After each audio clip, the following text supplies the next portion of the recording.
अब देखिए, इसी तरह से देखो, पुली वाले सिस्टम्स में भी अपन यूज कर चुके हैं इसका।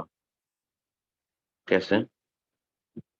ये पुली है, ये दो ब्लॉक्स हैं, एक का मास m1, दूसरे का मास m2।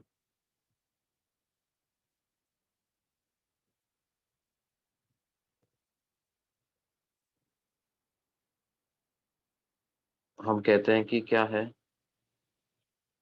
मान लो m1 m2 से बड़ा है अगर, तो m1 अगर a एक्सेलरेशन से नीचे जाता है, तो m2 को भी a एक्सेलरेशन से ऊपर ही जाना पड़ेगा। और ये बात जो हम बोलते हैं ना कि एक का एक्सेलरेशन a नीचे है तो दूसरे का a ऊपर ही होगा, ये हम किसी न्यूटन के नियम से नहीं बोल रहे हैं, न्यूटन्स लॉस के बेसिस पे नहीं बोल रहे हैं ये जो है, both the blocks have accelerations of equal magnitude, this we say on the basis of this string, because the string is inextensible, it cannot be stretched, so therefore अगर m1 कुछ डिस्टेंस नीचे जाता है तो उतने टाइम में m2 को भी उतना ही डिस्टेंस ऊपर जाना पड़ेगा, राइट? तो we say that accelerations of m1 and m2 are of equal magnitudes,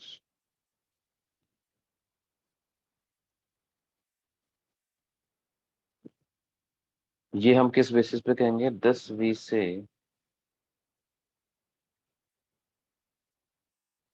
on the basis of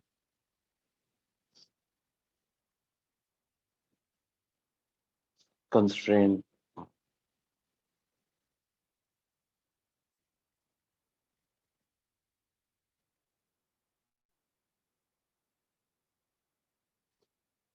ये बात समझ में आती है बेटे?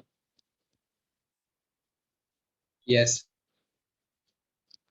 अब देखो, ये तो क्या था, उतना ऑब्वियस था, ठीक है, तो इसलिए हमको क्या है, अलग से पढ़ने की जरूरत नहीं पड़ी। लेकिन थोड़े कॉम्प्लिकेटेड सिस्टम्स में क्या है, हमें फॉर्मली इक्वेशंस बना करके ये रिजल्ट लेकर के आना पड़ता है। देखो किस तरह के क्वेश्चंस हैं वो। मानिए कि हमारे पास क्या है, एक ऐसा कोई सिस्टम मेरे को दे दिया गया, ये एक m मास का ऑब्जेक्ट है,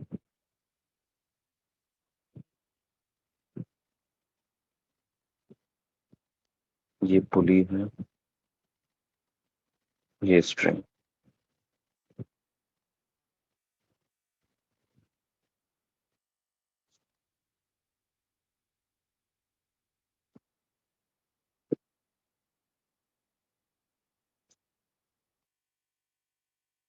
ठीक है, ये मास है a, ये है b। इनके मासेस कुछ भी हो सकते हैं, मान लो इसका मास m1 है, इसका मास m2 है, they can be of any मास।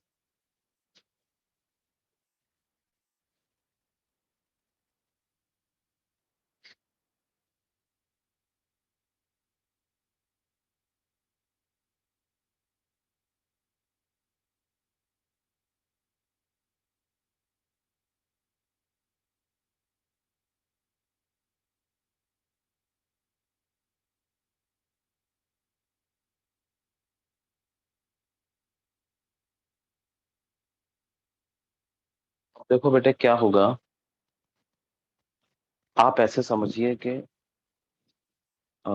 मान लो m1 बड़ा है, m1 नीचे जाता है, m2 ऊपर जाता है, क्या इनके एक्सेलरेशंस बराबर होंगे या अलग अलग होंगे?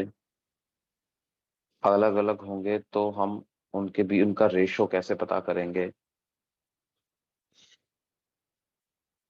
Now they are interconnected by strings, but there are two strings involved. एक स्ट्रिंग A से चालू हो रही है और इस दीवार तक जा रही, ये वाली पड़ी।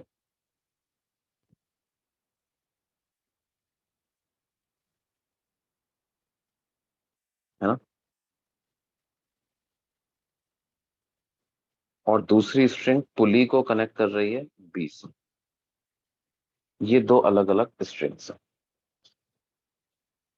अब आप ऐसे देखिए कि क्योंकि पुली और बी आपस में कनेक्टेड हैं, तो पुली जितना ऊपर जाएगी, क्या बी को भी उतना ही अपने साथ लेकर के जाएगी, because of this yes string, sir. है ना। लेकिन अगर मान लो पुली थोड़ा सा ऊपर गई, तो क्या होगा, जो रस्सी जिसको अभी ऐसे होकर के आना पड़ रहा है, वो रस्सी का क्या होगा, अब वो रस्सी इधर से ही ऐसे घूम जाएगी कि नहीं। यस। अब वो रस्सी अगर ऐसे इधर से घूम गई, तो ये वाली लेंथ और ये वाली लेंथ रस्सी की फ्री हो गई कि नहीं हो गई। ये पुली के ऊपर जाने की वजह से ये लेंथ और ये लेंथ फ्री हो गई। Yes sir. तो वो अब फ्री ये लेंथ कितनी होगी? हाँ, मतलब फ्री हो गई तो क्या होगा बेटे, ये पुली पुली ऊपर चली गई। अब रस्सी यहां से आ रही थी, तो उसको पुली के अराउंड ही तो रैप्ड रहना है, तो वो ऐसे चली जाएगी। अब यस बाकी सर। वाली जो रस्सी है ना, वो क्या होगा, ये मतलब रस्सी को तो टॉट रहना है, ऐसा अपन मान रहे हैं। तो ये पुली जब इधर चली गई और स्ट्रिंग को रहना है टॉट, स्ट्रिंग अब बेंड होकर के इस तरह से चली गई है, ऐसे होकर के अब ऐसे चली गई है। तो इधर जो रस्सी खाली हुई, वो खाली रस्सी होने की वजह से क्या होगा, अब इसके पास नीचे जाने का मौका आ गया है। किसके पास, M1 के इनके पास, पास। है ना। और अगर मान लो ये पुली x डिस्टेंस ऊपर चली जाती, पुली कितना डिस्टेंस ऊपर चली जाती है, x, तो इसके x जाने की वजह से 2x लेंथ स्ट्रिंग का फ्री हो जाएगा ना, x लेफ्ट वाला, x राइट वाला। Yes sir. Yes sir. तो इसको 2x नीचे जाने का मौका मिल जाएगा।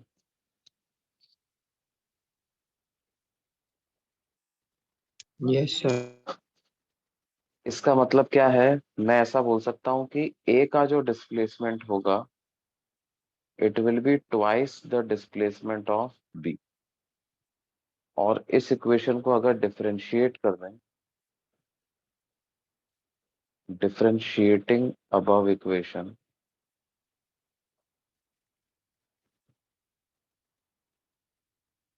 तो क्या हो जाएगा, dSA/dt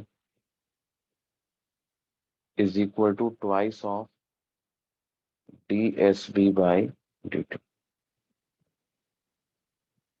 तो dSA/dt की वैल्यू को लिख सकते हैं वेलोसिटी ऑफ A, और dSB/dt को लिख सकता हूं velocity of B। Now again differentiate above equation.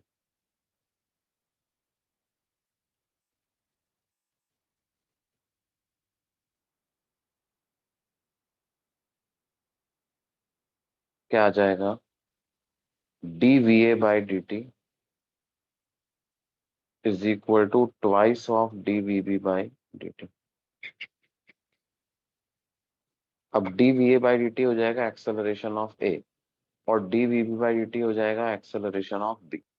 तो acceleration of A is twice acceleration of B।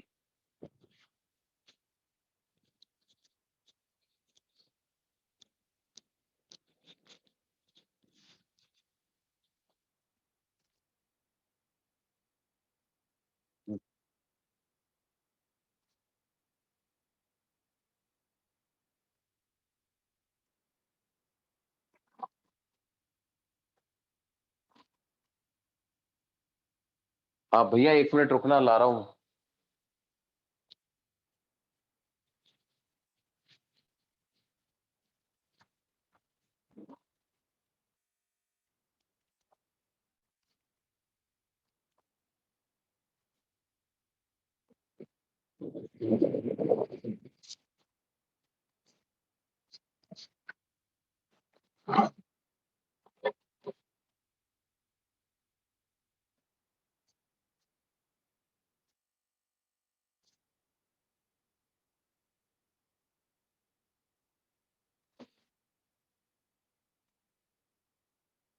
हाँ बेटा, ये बात समझ में आती है। तो ये वाली इक्वेशन जो लिखना, अराइविंग एट दिस रिजल्ट, इसको कहते हैं इक्वेशन ऑफ कंस्ट्रेंट मोशन।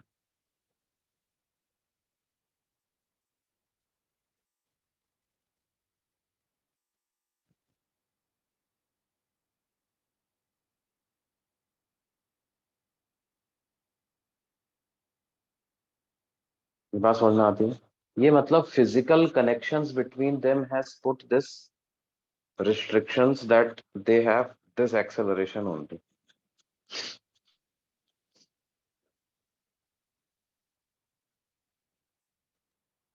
ये बात समझ में आ रही है बेटा? Yes, sir. हाँ। Now once you have find out this relation, उसके बाद अब क्या है, आप इनके एक्सेलरेशंस भी पता लगा सकते हो। वो कैसे पता लगाओगे? एक बात और भी है कि अगर यहां मैंने टेंशन को T मान लिया है, मान लो,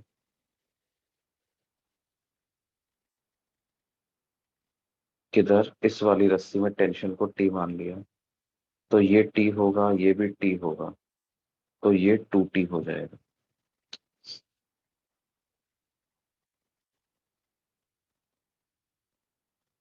और ये M1 है, ये M2 है। तो M1 की क्या वैल्यू आ जाएगी?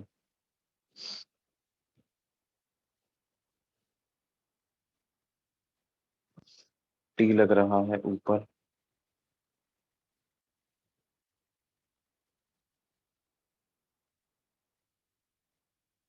और M1G लग रहा है नीचे। अच्छा, ये समझ में आया ना बेटे, ये 2T क्यों होगा? Yes, sir. Yes, sir. ये क्यों होगा? क्योंकि इस वाली पुली पर मैंने क्या किया, नेट फोर्स को 0 कर दिया, है ना, क्योंकि मासलेस पुली है, मासलेस ऑब्जेक्ट पे हमेशा नेट फोर्स 0 होगा। तो अब M1 पे क्या इक्वेशन बन जाएगी? M1 पे इक्वेशन बन जाएगी, क्योंकि ये नीचे जा रहा है, तो M1G minus T equal to M1 into acceleration of A। और M2 पे क्या इक्वेशन बन जाएगी? M2 पर देखोगे तो 2T ऊपर लग रहा, तो 2T minus M2G equal to उसका मास इंटू उसका एक्सेलरेशन। और एक इक्वेशन ये आ जाएगी, acceleration of A is twice acceleration of B। आप क्या कर सकते हो, जो ये इक्वेशन 1 है, इस पूरी इक्वेशन को तो 2 से मल्टीप्लाई कर दो, 2 मल्टीप्लाइड बाई इक्वेशन 1, और उसमें ऐड कर दो इक्वेशन 2। तो क्या हो जाएगा? 2 times M1G minus 2T plus 2T minus M2G बराबर हो जाएगा 2 times M1 into acceleration of A plus M2 into acceleration of B। जो इक्वेशन 1 की सारी टर्म्स थी वो 2 से मल्टीप्लाई हो गई, ये बात है ना। और इक्वेशन 2 तो एज इट इज ऐड कर दी गई। तो ये माइनस 2T से प्लस 2T कैंसिल हो जाएगा, तो आपके पास क्या बन जाएगा फाइनली? देखो, LHS में क्या रह जाएगा? 2 times of M1G minus M2G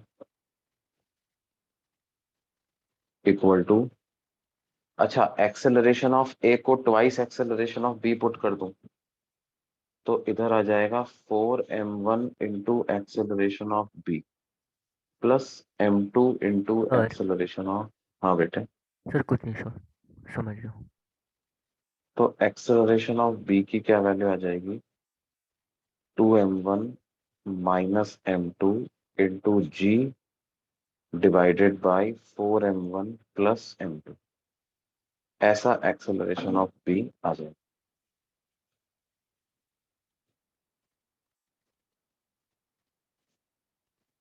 ये बात समझ में आती है बच्चों?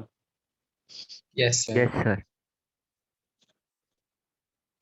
अच्छा, ये कंस्ट्रेंट का रिलेशन पता लगाने का एक और मेथड भी होता है।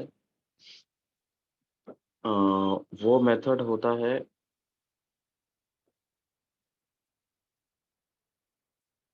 To find the relation of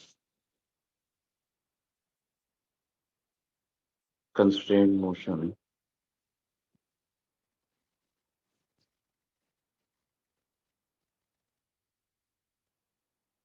We can use the concept that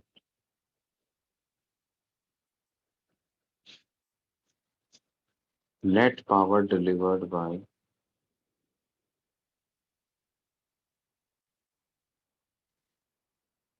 a massless string, a massless inextensible string,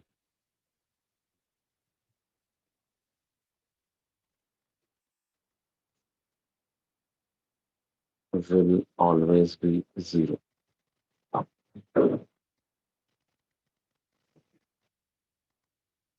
एक massless inextensible string जो है वो हमेशा नेट पावर जीरो ही डिलीवर करेगा। सर आपने वो एफ नेट लिखा है क्या? हाँ बेटे, सर आपने वो स्टेटमेंट में एफ नेट लिखा है? P net, P net, P net मतलब net power deliver. P net का मतलब क्या है? Net power deliver.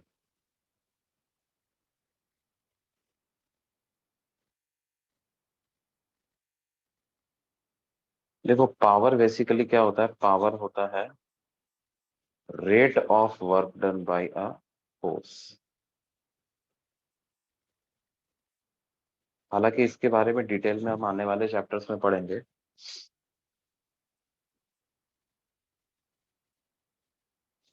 और इसका फॉर्मूला होता है फोर्स का डॉट प्रोडक्ट लेते हैं किसके साथ? वेलोसिटी वेक्टर के साथ।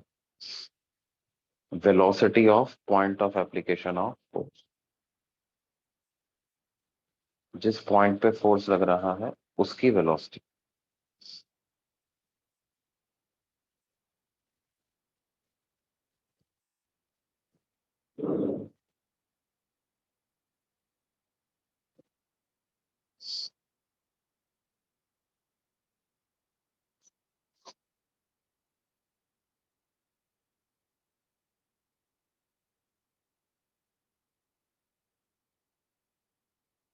तो देखो, जैसे जो क्वेश्चन हमें दिया गया था उसकी अगर मैं बात करूं तो आप देखिए क्या है। ये पुली है, पुली से एक ब्लॉक कनेक्टेड है ए, और ये स्ट्रिंग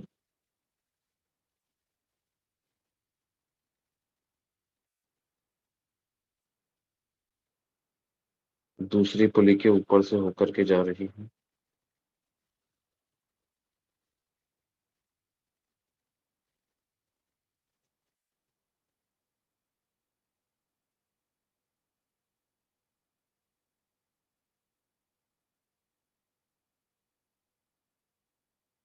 है ना? यहाँ टेंशन है टी, यहाँ है टी, यहाँ है टी, और इधर है कितना? 2t।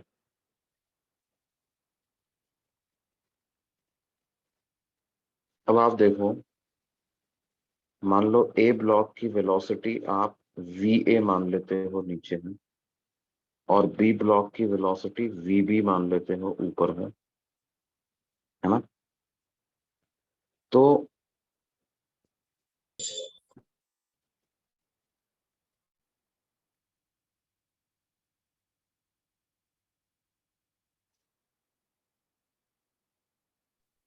हम क्या करें, ये जो भी ब्लॉक्स है ना, ब्लॉक्स, उनको टेंशन द्वारा पावर डिलीवर्ड जीरो कर देंगे। मतलब हम क्या कर देंगे, F1 dot V1 plus F2 dot V2 की वैल्यू को 0 कर दो। तो ए ब्लॉक पर देखो आप, ए ब्लॉक पे क्या हो रहा है, टेंशन लग रहा है ऊपर और ए की वेलोसिटी है नीचे। तो उस पर पावर डिलीवर आ जाएगा minus times T into V. Sir और बी ब्लॉक, हाँ बेटे, sir sorry to interrupt but sir अभी लेक्चर है हमारा। अच्छा अभी अच्छा चालू अच्छा हो गया। अच्छा, ठीक है ठीक है ठीक है बच्चों, तो फिर अगली क्लास में अपन कर। कितने बजे से था तुम्हारा? सर 10 9:45। मीटिंग आ गया 10 सर। बजे लेकिन मीटिंग स्टार्ट कर दी सर ने। अच्छा अच्छा अच्छा अच्छा, तो बस देखो ये वाला मेथड देख जाओ, 1 मिनट लगेगा, है ना? हाँ सर। Yes sir sir. तो 10, देखो क्या होगा, ये समझ में आया तुमको? F1 डॉट V1 को माइनस टी इंटू वी ए लिख दिया। डॉट प्रोडक्ट लेते हैं तो वो कॉस थीटा से मल्टीप्लाई करना होता है ना हमें। Yes sir. तो यहाँ पर एंगल फोर टेंशन और वेलोसिटी के बीच में एंगल 180 डिग्री, राइट? और यस सर। कॉस 180 डिग्री कितना होता है? -1 होता है ना? तो ये हो गया minus T into V A plus B वाले ब्लॉक के लिए देखेंगे तो क्या हो जाएगा, 2t ऊपर लग रहा है और उसका वेलोसिटी भी ऊपर ही है, तो इन दोनों के बीच का एंगल 0 डिग्री हो जाएगा। कॉस 0 डिग्री तो +1 ही होता है, तो ये आ जाएगा 2t multiplied by V B, so that is 0। तो यहाँ पे t से t कैंसिल हो जाएगा और आपको क्या पता चल जाएगा, 2 times V B is equal to V A, है ना? और इसको डिफरेंशिएट कर दो आप, तो पता चल जाएगा 2 times acceleration of B is equal to acceleration of A, है ना? तो ये भी एक मेथड होता है क्या, एक्सेलरेशंस में रिलेशन पता लगाना। इसको कई लोग वर्चुअल वर्क मेथड भी बोलते हैं, वर्चुअल वर्क मेथड या power delivered by tension method.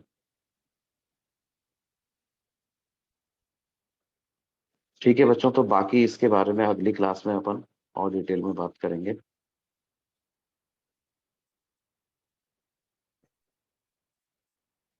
Thank you sir. Thank you sir. Thank you sir, bye sir. Bye bye.